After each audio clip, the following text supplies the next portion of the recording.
Motorola edge 40 എന്ന പുതിയൊരു smart phone ഇപ്പം ഇന്ത്യൻ മാർക്കറ്റിൽ ലോഞ്ച് ചെയ്തിട്ടുണ്ട്. ഈ ഒരു സ്മാർട്ട് ഫോൺ 30,000 രൂപ പ്രൈസ് റേഞ്ചിലാണ് വരുന്നത്. ഈ ഒരു വീഡിയോയിൽ നമ്മൾ നോക്കാൻ പോകുന്നത് മോട്ടറോള എഡ്ജ് 40 എന്ന ഫോണിൻ്റെ ഒരു സ്പെസിഫിക്കേഷൻ അനാലിസിസ് ആണ്.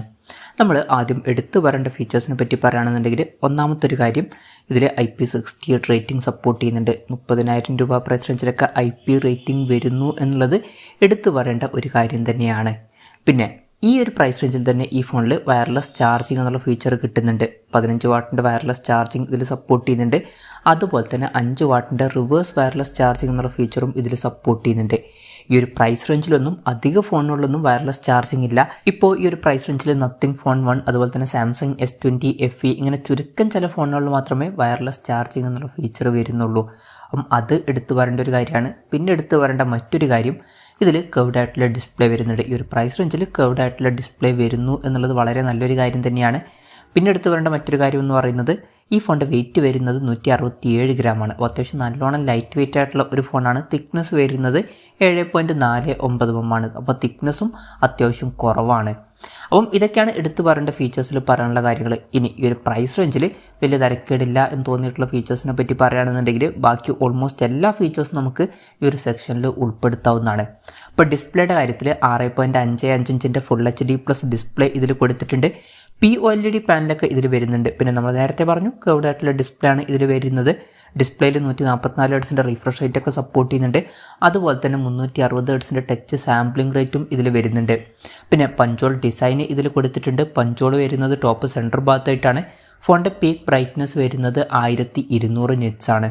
അപ്പോൾ ഡിസ്പ്ലേ ഫീച്ചേഴ്സ് മൊത്തത്തിൽ നോക്കുമ്പോൾ അത്യാവശ്യം നല്ല ഡിസ്പ്ലേ ഫീച്ചേഴ്സും കാര്യങ്ങളൊക്കെ ഈ ഫോണിൽ കൊടുത്തിട്ടുണ്ട് എന്ന് പറയാവുന്നതാണ്. എടുത്തു പറയേണ്ട കാര്യം, കർവ്ഡ് ആയിട്ടുള്ള ഡിസ്പ്ലേ ഇതിൽ വരുന്നുണ്ട്. പിന്നെ ഇൻ ഡിസ്പ്ലേ ഫിംഗർ പ്രിന്റ് സെൻസറൊക്കെ ഈ ഫോണിൽ വരുന്നുണ്ട്. ഈ ഫോണിൽ സാൻഡ് ബ്ലാസ്റ്റ് ചെയ്തിട്ടുള്ള അലൂമിനിയം ഫ്രെയിമും കാര്യങ്ങളൊക്കെയാണ് വരുന്നത്. അത് നല്ലൊരു കാര്യം തന്നെയാണ്. അതുപോലെ തന്നെ വീഗൻ ലെതർ ബാക്ക് ബോഡിയുമായിട്ട് വരുന്ന ഒരു വെർഷൻ വരുന്നുണ്ട്. പിന്നെ മാറ്റ് അക്രീലിക്കുമായിട്ട് വരുന്ന ഒരു വെർഷനും വരുന്നുണ്ട്.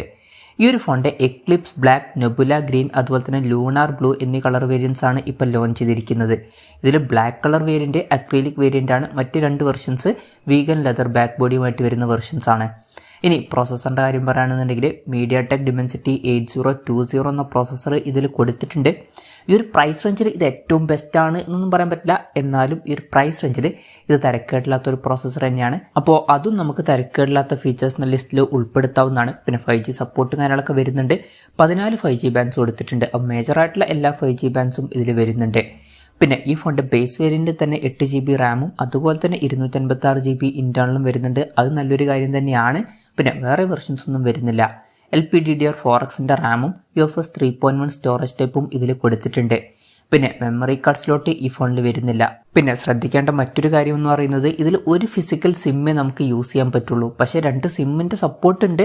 രണ്ടാമത്തെ സിം എന്ന് പറയുന്നത് eSIM ആണ്. അപ്പം അതുവഴി നമുക്ക് രണ്ടാമത്തെ സിം യൂസ് ചെയ്യാവുന്നതാണ്. പിന്നെ ഇതിൽ hyper crystal graphite cooling system കൊടുത്തിട്ടുണ്ട്, ഫോൺ വെട്ട നീറ്റാതിരിക്കാൻ വേണ്ടിയിട്ട്.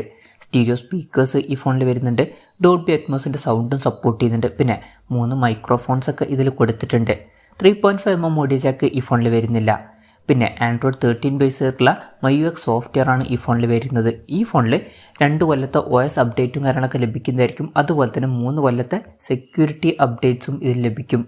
ക്യാമറയുടെ കാര്യം പറയുകയാണെന്നുണ്ടെങ്കിൽ, ഫോണിൻ്റെ പിന്നിൽ ഡ്യുവൽ ക്യാമറ സെറ്റപ്പാണ് കൊടുത്തിരിക്കുന്നത്. 50 മെഗാപിക്സലിൻ്റെ f1.4 അപ്പേഴ്സിൽ വരുന്ന മെയിൻ ക്യാമറ സെൻസറാണ് ഇതിൽ വരുന്നത്. ഇതിൽ OS എന്നുള്ള ഫീച്ചർ സപ്പോർട്ട് ചെയ്യുന്നുണ്ട്. പിന്നെ 13 മെഗാപിക്സലിൻ്റെ f2.2 അപ്പേഴ്സിൽ വരുന്ന അൾട്രാ വൈഡ് ആംഗിൾ ലെൻസ് വരുന്നുണ്ട്. ഇതിൻ്റെ ഫീൽഡ് ഓഫ് വ്യൂ വരുന്നത് 120 ഡിഗ്രിയാണ്. പിന്നെ ഈ ഒരു സെൻസർ വെച്ചിട്ട് തന്നെ മാക്രോ ഫോട്ടോസും ക്ലിക്ക് ചെയ്യാൻ പറ്റുന്നതായിരിക്കും. പിന്നെ വലിയ യൂസ് ഒന്നുമില്ലാത്ത 2 മെഗാപിക്സൽ ഡെപ്ത് സെൻസറും അതുപോലെ തന്നെ മാക്രോ ലെൻസൊന്നും ഇതിൽ കൊടുത്തിട്ടില്ല. ഇനി ഫ്രണ്ടത്തെ ക്യാമറയുടെ കാര്യം പറയുകയാണെന്നുണ്ടെങ്കിൽ, ഫ്രണ്ടിൽ 32 മെഗാപിക്സലിൻ്റെ f2.4 അപ്പേഴ്സിൽ വരുന്ന സെൽഫി ക്യാമറയാണ് വരുന്നത്. ബാറ്ററിയുടെ കാര്യം പറയുകയാണെങ്കിൽ 4400 mAh ബാറ്ററിയാണ് കൊടുത്തിരിക്കുന്നത്. വളരെ മികച്ച ബാറ്ററി കപ്പാസിറ്റി എന്ന് പറയുന്നില്ല, എന്നാലും തരക്കേടില്ലാത്ത ബാറ്ററി കപ്പാസിറ്റിയാണ്. 68 വാട്ടിൻ്റെ ഫാസ്റ്റ് ചാർജ് സപ്പോർട്ട് ചെയ്യുന്നുണ്ട്. നല്ലൊരു ചാർജിങ് സ്പീഡൊക്കെ തന്നെയാണ്. പിന്നെ നമ്മൾ നേരത്തെ പറഞ്ഞു, വയർലെസ് ചാർജിങ് എന്നുള്ള ഫീച്ചറും ഇതിൽ സപ്പോർട്ട് ചെയ്യുന്നുണ്ട്. അപ്പം ബാറ്ററി നമുക്ക് മൊത്തത്തിൽ നോക്കുമ്പം അത്യാവശ്യം നല്ല ഫീച്ചേഴ്സിൻ്റെ ലിസ്റ്റിൽ തന്നെ ഉൾപ്പെടുത്താവുന്നതാണ്. അപ്പോൾ ഇതൊക്കെയാണ് തരക്കേടില്ലാത്ത ഫീച്ചേഴ്സ് എന്ന ലിസ്റ്റിൽ പറയാനുള്ള കാര്യങ്ങൾ. ഇനി ഈ ഒരു പ്രൈസ് റേഞ്ചിൽ നിരാശപ്പെടുത്തി എന്ന് തോന്നിയിട്ടുള്ള ഫീച്ചേഴ്സ് എന്തെങ്കിലും ഉണ്ടോ എന്ന് വെച്ചാൽ അങ്ങനെ നിരാശപ്പെടുത്തി എന്ന് തോന്നിയിട്ടുള്ള ഫീച്ചേഴ്സ് ഉള്ളതായിട്ട് എനിക്ക് തോന്നിയിട്ടില്ല. നിങ്ങൾക്ക് എന്തെങ്കിലും തോന്നിയിട്ടുണ്ടോ എന്നുള്ള കാര്യം ജസ്റ്റ് ഒന്ന് കമൻറ്റ് ചെയ്യുക. അപ്പം ഇതൊക്കെയാണ് മൊത്തത്തിൽ ഫീച്ചേഴ്സിനെ പറ്റി പറയാനുള്ള കാര്യങ്ങൾ. പിന്നെ വിലയുടെ കാര്യം പറയുകയാണെന്നുണ്ടെങ്കിൽ ഈ ഫോണിൻ്റെ വില വരുന്നത് 29,999 രൂപയാണ്. ഫ്ലിപ്കാർട്ട് വഴിയാണ് ഫോണിൻ്റെ സെയിൽ നടക്കുന്നത്. മെയ് 30 മുതലാണ് ഫോണിൻ്റെ സെയിലും കാര്യങ്ങളൊക്കെ സ്റ്റാർട്ട് ചെയ്യുന്നത്. പിന്നെ പ്രീ ഓർഡർ ഓൾറെഡി സ്റ്റാർട്ട് ചെയ്തിട്ടുണ്ട്.